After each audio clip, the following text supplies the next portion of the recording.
Hello student, देखिए पिछले आपका वीडियो में मैंने ईजरम का प्रयोग बताया था, जिसमें सकारात्मक सेंटेंस को मैंने बताया था। आज हम लेकर आ गए हैं इसका नकारात्मक सेंटेंस यानी कि नेगेटिव सेंटेंस। तो देखिए यहाँ पर नेगेटिव सेंटेंस यानी कि नकारात्मक सेंटेंस। नकारात्मक सेंटेंस किसे कहते हैं?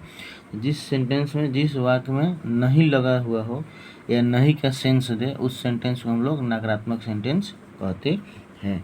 तो देखिए क्या कह रहा है नियम, थोड़ा सा पढ़ लेते हैं, उसके बाद ऐसे बहुत सिंपल है, आप सभी जानते हैं, लेकिन फिर भी बुक के हिसाब से मैं आपको बताना चाहता हूँ। जब निगेटिव सेंटेंस बनाने की आवश्यकता होती हो तो इज एम आर के बाद नॉट लगा दिया जाता है। तो नेगेटिव बनाने के लिए क्या है, तो जब भी हम लोग को नेगेटिव बनाना होगा तो तुरंत सहायक क्रिया के बाद आपको नॉट हम लोग लगा देते हैं। ठीक है, बनाने का नियम हो गया subject plus am is are, उसके बाद नॉट, उसके बाद अदर वर्ड्स।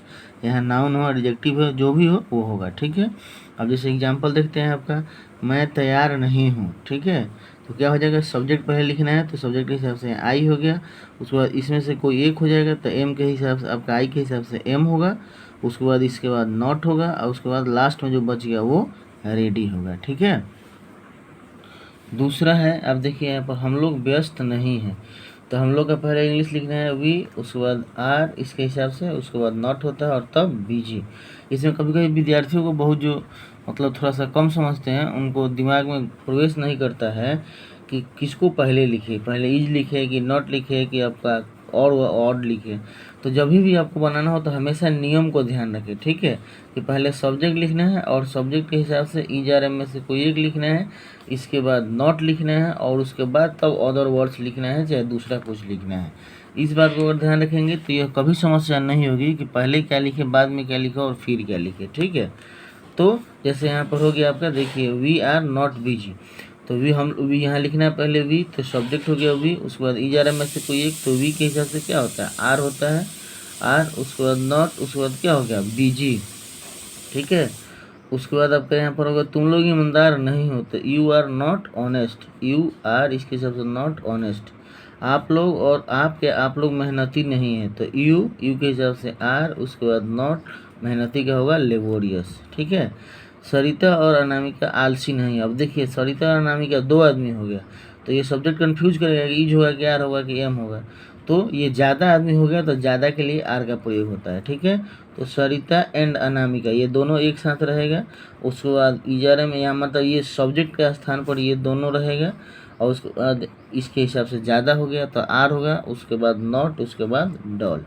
उसके पिता किसान नहीं है, तो उसके पिता सब्जेक्ट हो गया। अब ये नहीं सोचना है कि हिज बना दें फिर फादर बाद में रखें, ये सब नहीं, उसके पिता एक साथ हमेशा रहेगा। ठीक है, तो उसके पिता हिज फादर इसके जगह पर। ठीक है, और हिज फादर एक ही मतलब पिता की बात हो रही है या अकेले फादर की बात हो रही है, तो इसके हिसाब से जब अकेले हो गया यानी कि सिंगुलर होगा तो इज होगा, फिर उसके बाद नॉट और फार्मर, और फार्मर में पहले ए होगा क्योंकि एक ही आदमी की बात हो रही है।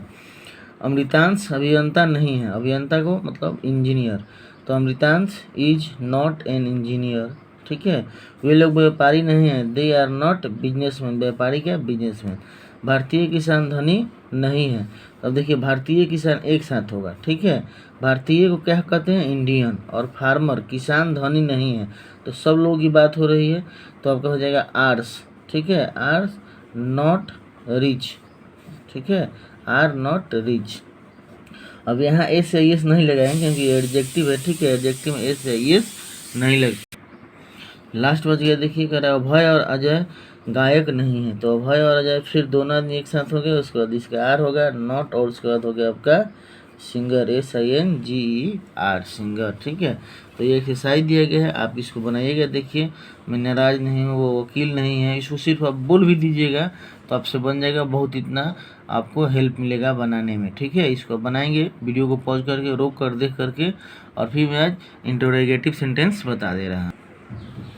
चलिए देखिए इसका अब इंटरोगेटिव हम लोग देख लेते हैं। इंटरोगेटिव सेंटेंस तो कह रहा है कि इसको हम लोग कहते हैं प्रश्नवाचक वाक्य।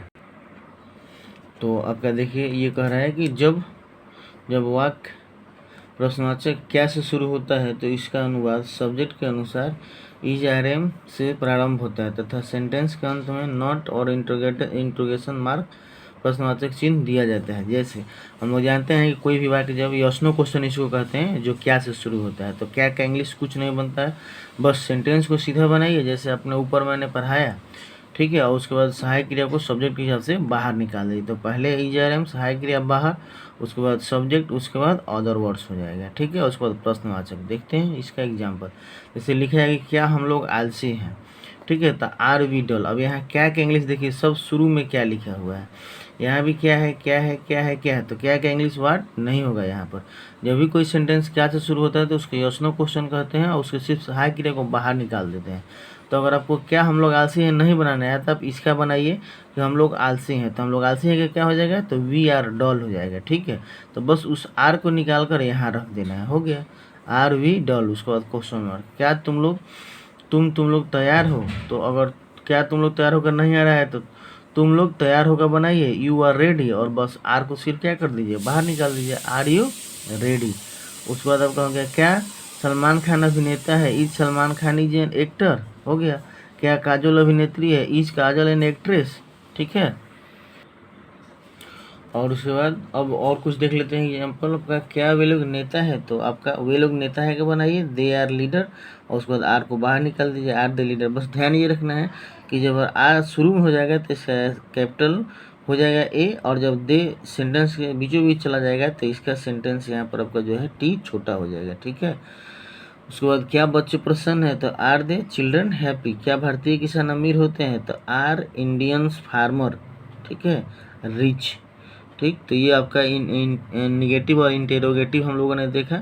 इसका यहाँ एक्सरसाइज दिया गया है, आप बनाइएगा। देखकर सिर्फ पढ़िएगा, लिखने की बनाने की आवश्यकता नहीं है, सिर्फ देखे और पढ़े कि आपको बनाने आता है कि नहीं, ठीक है। और कोई हार्ड वर्ड अगर है तो नीचे हार्ड वर्ड यहाँ पर दिया गया है, आप इसको देख सकते हैं, यहाँ से बनाएंगे, ठीक है। अगले वीडियो में आपको और भी ईजारम का कुछ दूसरा नियम होता है, दूसरा यूज होता है, वो आपको मैं बताऊँगा। तब तक के लिए थैंक यू।